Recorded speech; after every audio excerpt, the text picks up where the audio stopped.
Pimply राज्य में आज राजा भीमदेव ने अपने दरबार में एक वैचारिक सम्मेलन का आयोजन किया था, जिसमें पूरे भारतवर्ष के विद्यालयों के सबसे उत्कृष्ट विद्यार्थी भाग ले रहे थे। भाग ले रहे सभी छात्रों के लिए दान दक्षिणा थी और जीतने वाले उम्मीदवार के लिए थी राजा के मंत्रिमंडल में मंत्री पद की कुर्सी। इस सम्मेलन में तक्षशिला का प्रतिनिधित्व कर रहे थे वहां के सबसे होनहार छात्र चाणक्य। दरबार में राजा के महामंत्री कृष्ण स्वामी सभी प्रतिभागियों से एक एक कर देश के समाज के हित के बारे में प्रश्न पूछ रहे थे, लेकिन अब तक एक भी प्रतिभागी ऐसा नहीं मिला था जो उनके प्रश्नों का संतुष्टिजनक उत्तर दे सके। और अब बारी आई चाणक्य की। उन्होंने राजा और पूरे मंत्रिमंडल को नमन कर अपना परिचय दिया। उसके बाद वो अपनी शिखा की गांठ को कसते हुए आ खड़े हुए राजा के सामने प्रश्नों के उत्तर देने। उनके चेहरे पर एक शालीनता का भाव था। महामंत्री ने चाणक्य से अपना पहला प्रश्न पूछा, सबसे बड़ा शत्रु कौन? चाणक्य मुस्कुराए और बोले, अहंकार। अहंकार से बड़ा और कोई शत्रु नहीं। वहां बैठे मंत्रीगणों ने चाणक्य की प्रशंसा की।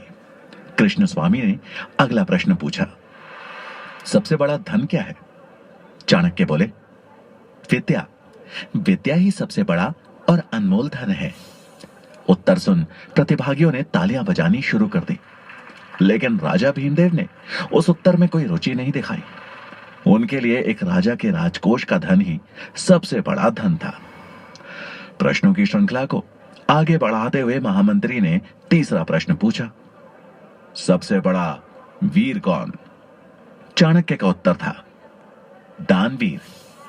चाणक्य का यह उत्तर राजा भीमदेव को चुभ गया। उन्हें लगा मानो चाणक्य उनकी संपन्नता, उनकी वीरता का उपहास कर रहा हो। उन्होंने अपने क्रोध को काबू में करने के लिए राज सिंहासन को कस के पकड़ लिया।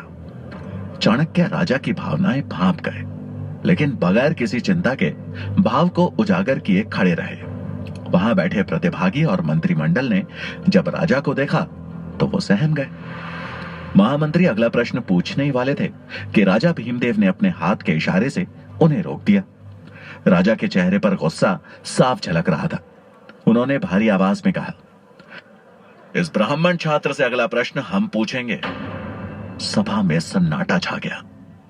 सब जानते थे कि अब चाणक्य की खैर नहीं, पर चाणक्य शांत मुद्रा में खड़े रहे। तभी राजा ने कठोर स्वर में पूछा,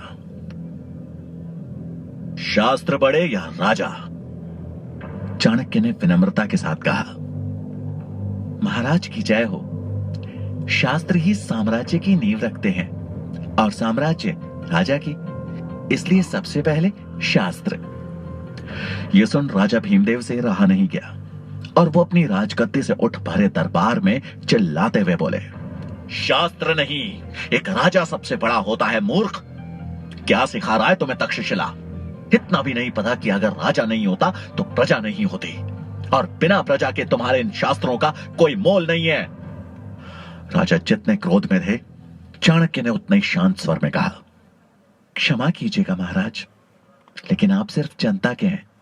जनता है इसलिए आप हैं। यह सुन भीमदेव की आंखें गुस्से में लाल हो गई। उन्होंने तलवार के मूठ पर हाथ रखते हुए कहा, अब तो जैसा साधारण छात्र मुझे बताएगा कि मेरा अस्तित्व सिर्फ प्रजा की वजह से है। अपनी सीमाएं मत भूल, तो खुद एक भिखारी है जो यहां दान लेने आया है। चाणक्य को यह बात चुभ गई। राजा ने सिर्फ उनका ही नहीं बल्कि तक्षशिला का भी अपमान किया था। उन्होंने राजा की ओर देख हाथ जोड़े और उनकी आंखों में आंखें डाल कहा, महाराज, शिक्षा को पूजने वाला छात्र साधारण नहीं होता। वो एक दिन शिक्षक बन निर्माण करता है इस समाज का। वो अगर किसी को बना सकता है तो मिटा भी सकता है।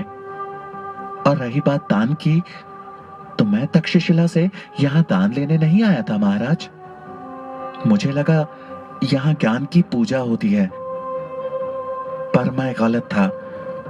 जहां शास्त्रों का मान नहीं किया जाता, वहां मैं एक क्षण नहीं रुकना चाहता। ऐसा कहते हुए उन्होंने राजा को प्रणाम किया और दरबार से बाहर जाने लगे। उन्हें जाता देख राजा ने अपनी तलवार खींच ली और कहा, तुझे जाने की आज्ञा किसने दी? चाणक्य के कदम वहीं रुक गए और उन्होंने पलटकर अपना शीश झुकाते हुए कहा, क्षमा महाराज, अगर मैंने आपके सम्मान को ठेस पहुंचाई हो। ये एक सम्मेलन है और मैंने बस अपने विचार व्यक्त किए। पूरे दरबार में फिर सन्नाटा छा गया। सबके चेहरे पर हवाइयां उड़ रही थी। राजा भीमदेव का क्रोध सातवें आसमान पर था। वो तलवार उठा जैसे ही चाणक्य की ओर बढ़े तो महामंत्री कृष्ण स्वामी हाथ जोड़ उन्हें रोकते हुए बोले, महाराज क्षमा कर दीजिए इस नादान बालक को। इसे ये पता नहीं है कि ये कहां खड़ा है और क्या कह रहा है।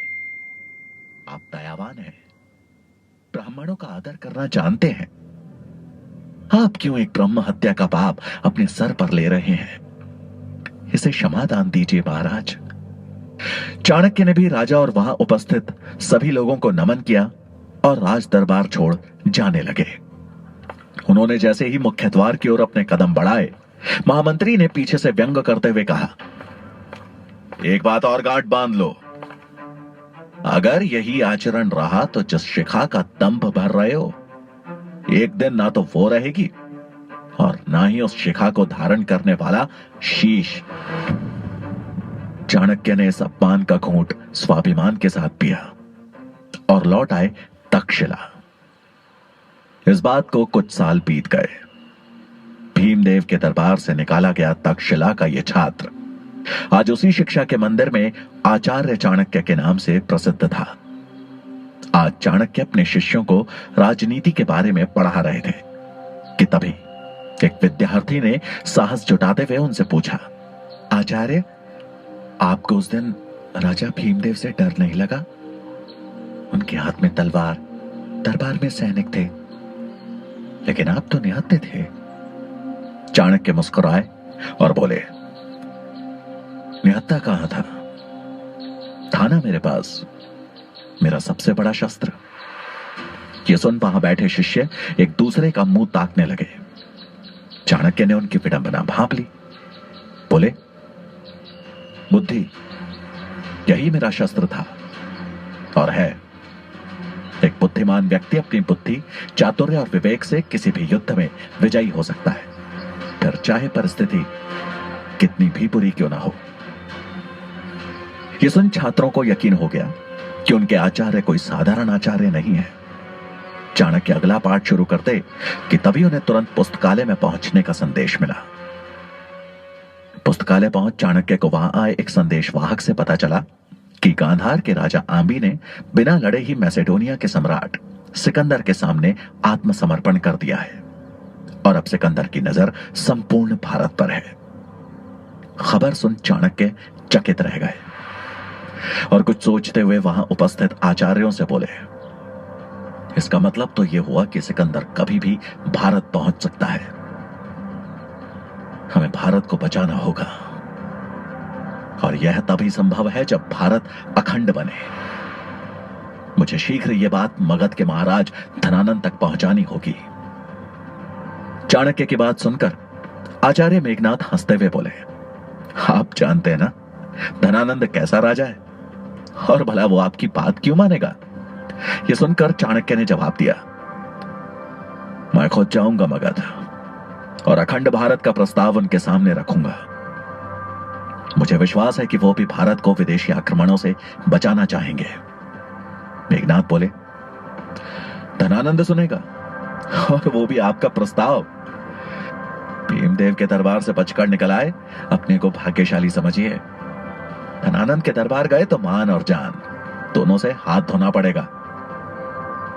मेरा सुझाव मानिए और केवल अपना काम कीजिए, बच्चों को शिक्षा देने का काम। भलाई इसी में है। ये सुन के चाणक्य हैरानी से बोले, आचार्य, मैं एक ब्राह्मण हूं और ब्राह्मण का कर्तव्य होता है लोगों को सही दिशा दिखाना। अगर राजा धनानंद अपनी दिशा से भटकेंगे तो यह मेरा कर्तव्य है कि मैं उन्हें सही रास्ता सुझाऊं, नहीं तो सर्वनाश के सिवा कुछ नहीं होगा यहां। आप अपना कर्तव्य भूल गए हो, पर मैं ऐसा नहीं कर सकता। मुझे आज ही मगध के लिए निकलना होगा। पिंपली राज्य में आज राजा भीमदेव ने अपने दरबार में एक वैचारिक सम्मेलन का आयोजन किया था, जिसमें पूरे भारतवर्ष के